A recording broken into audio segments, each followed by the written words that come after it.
He earned a BA from Grinnell and went on to Duquesne for his PhD. He worked for 5 years in gourmet wine and spirits in San Francisco, California. Please welcome Dr. Brouwer as he gives his chapel talk, Genus and Species, or Why I Wish I Went to Wabash.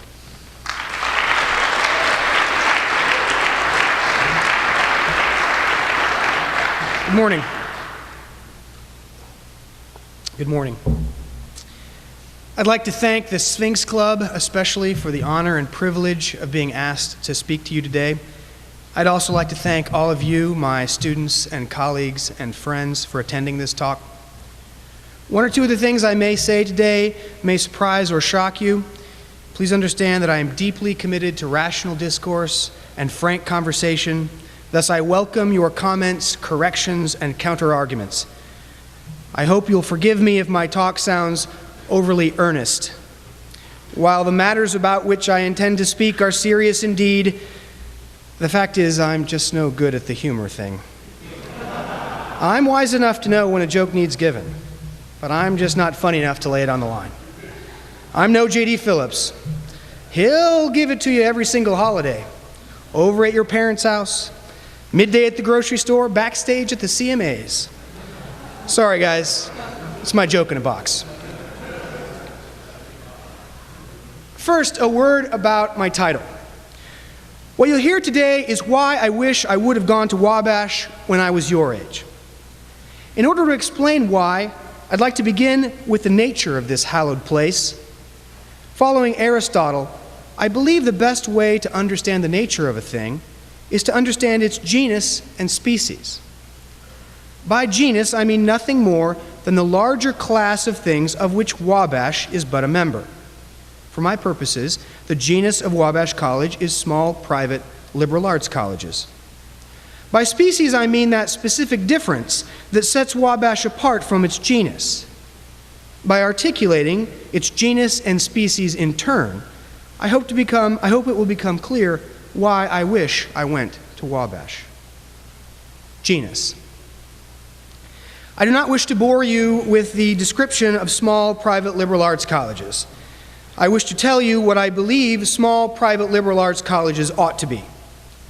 A liberal arts college ought to be a place hidden away from the real world, where the demands of policy, politics, and expediency are held at bay.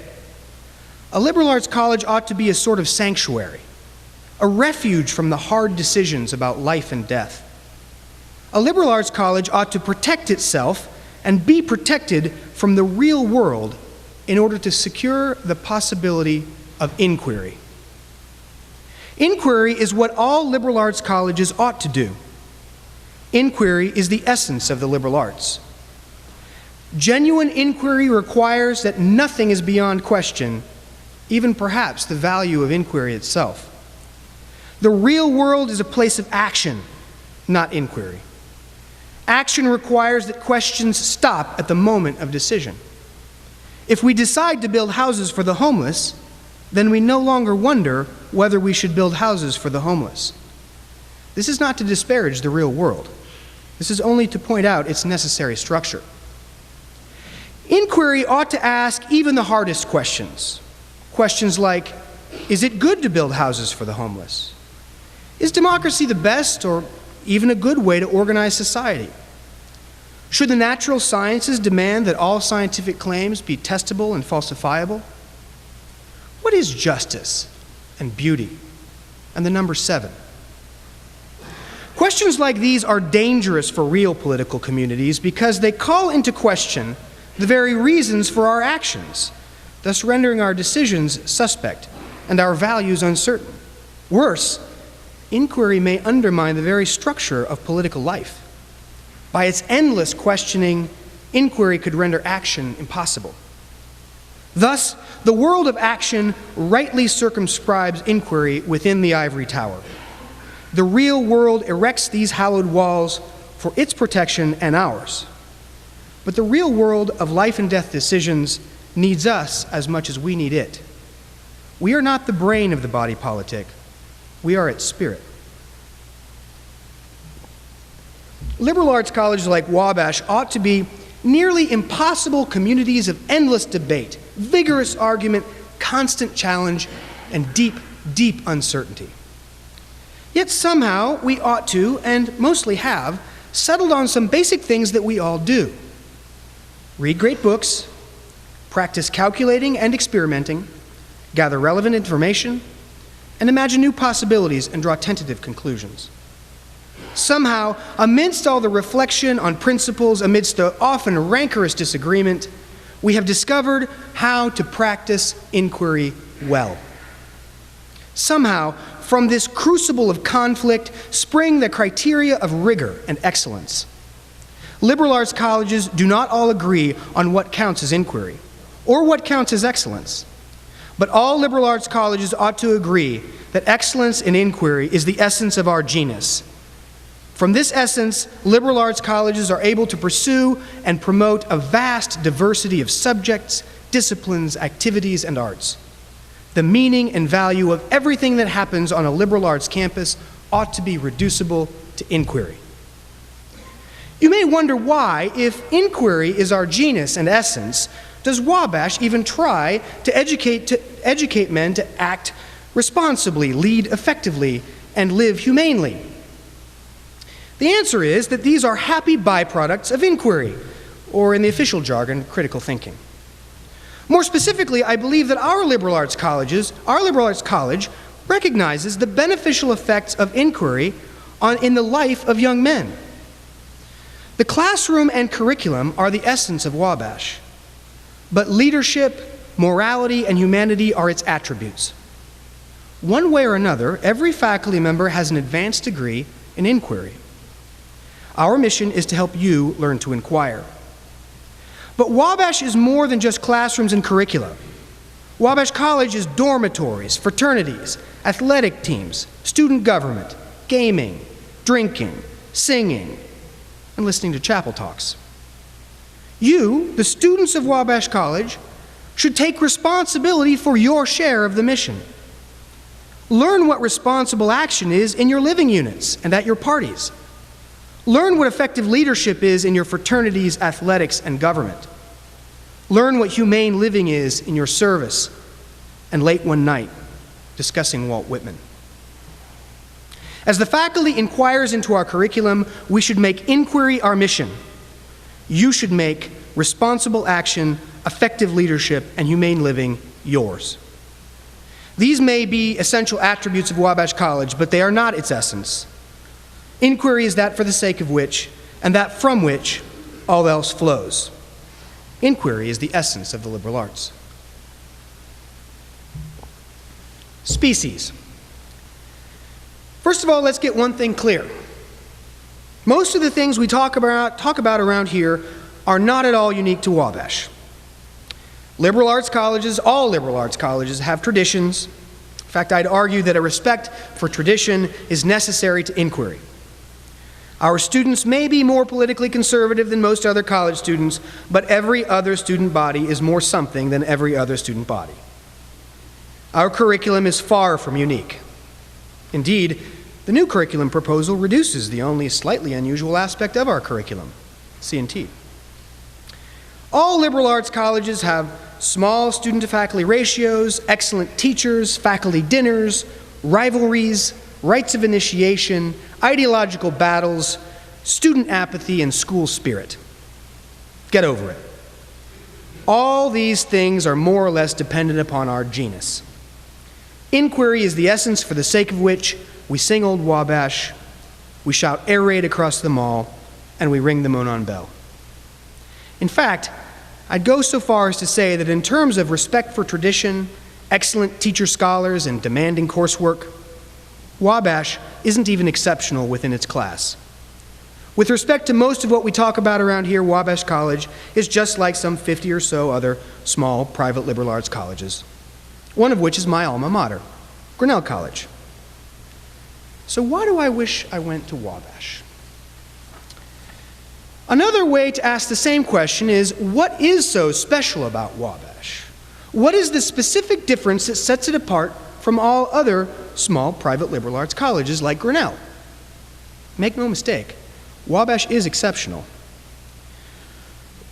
For Wabash is exceptional. For Wabash scores significantly higher. For example, Wabash scores significantly higher than our peer institutions on the National Survey of Student Engagement. Our performance on this important assessment, our national ranking, our endowment, our reputation in the state of Indiana, are all indicators of our excellence, but they are not explanations. What is the specific difference that separates Wabash College from our genus? I suggest that it is the one thing that we almost never talk about, at least publicly. We're a college for men. There are some good reasons why we don't talk about being a men's college.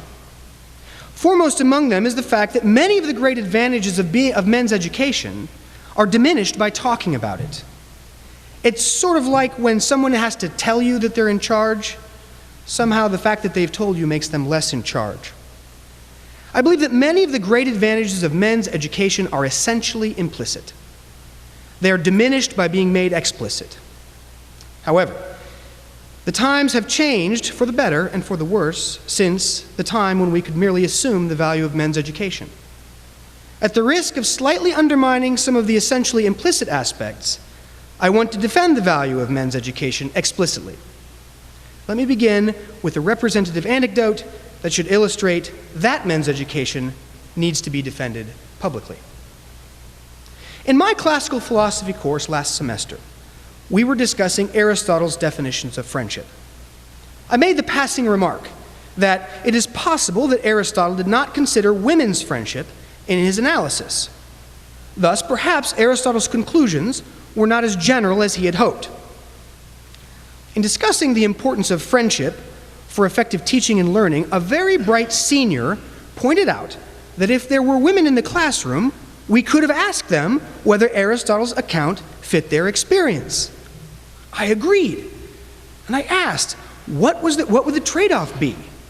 We would gain a one woman's or some women's perspective on friendship. Would we have lost anything in the bargain? I asked the whole class, why are we a college for men? I'm often met with silence in the classroom, but this silence was particularly deep. Instinctively, I looked around, walked over, closed the door, and announced that I would give a tentative answer to this question, but almost like a nervous tick, I immediately qualified that this should stay among us. What in the world was I afraid of? Why would I worry that my colleagues or superiors would hear me defending the defining feature of this institution? Most revealing of all was, when I gave my defense, the bright senior did exactly what bright seniors are supposed to do.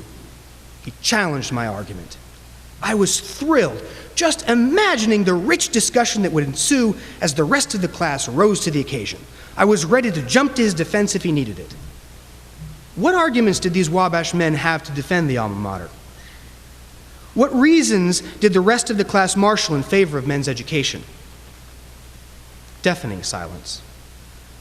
Was I, the professor, to refute the only brave student brave enough to suggest that men's education merited a defense? Is it possible that no one in this philosophy class could explain why it's good to be a college for men?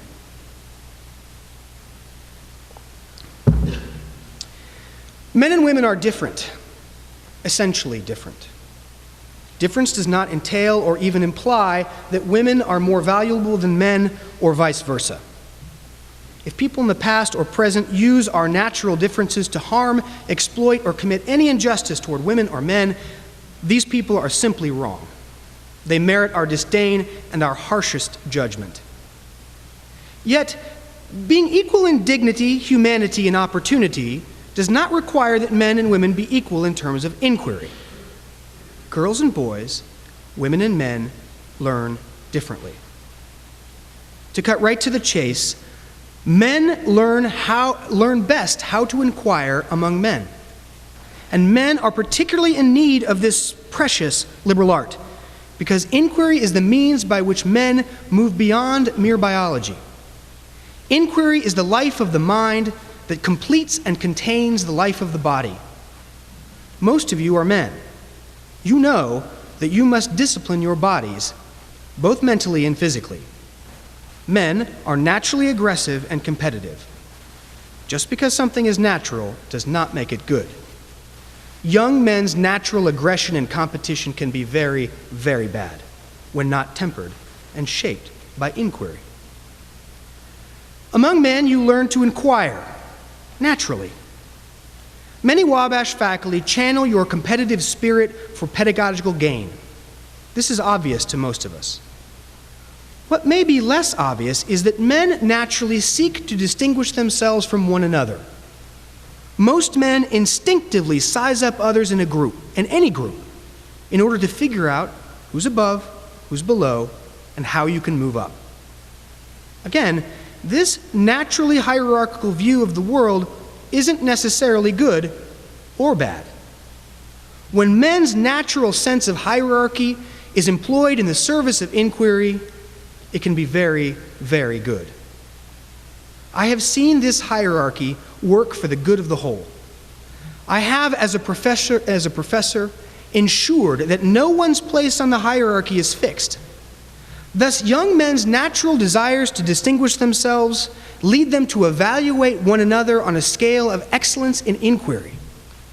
As a professor, I can single out students for excessive praise and excessive scorn, confident that all will learn from these marks of distinction.